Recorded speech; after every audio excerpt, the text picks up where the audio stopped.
ay ang pagtupad sa aking oath of office at campaign platforms na trabaho, edukasyon, at mapayapang pamumuhay.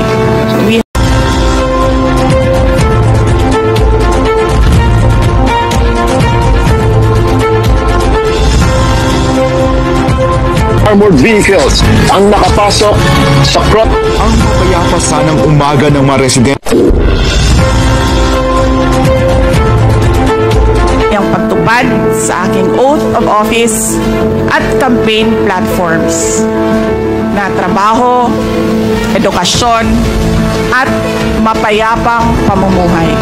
We have not done anything wrong.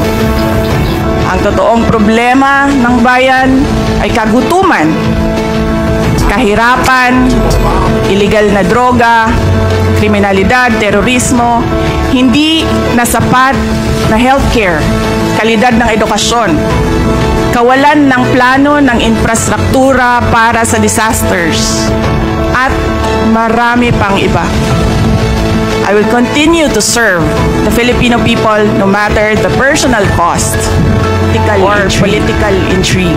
Million, we will see na maiwan, and then we will work around that budget of the Office of the Vice President. Meron kaming tally dito sa Office of the Vice President kung gaano kadami yung mga nag-a-access ng projects at ano yung mga projects na ina-access nila. Ang number 1 talaga dyan is medical and burial, and then number 2 is financial assistance, yung mga hingi nila na augmentation sa kanilang pang-araw-araw. And ang sunod niyan is yung request, hindi lang ng mga taong bayan, but ng mga local government units or even mga barangay officials. Kapag mayroong disaster, humingi sila ng tulong para sa food and non-food supplies ng mga biktima ng calamity. So yun yung top 3 na lagi naming ma-encounter na hinihingi sa Office of the Vice President.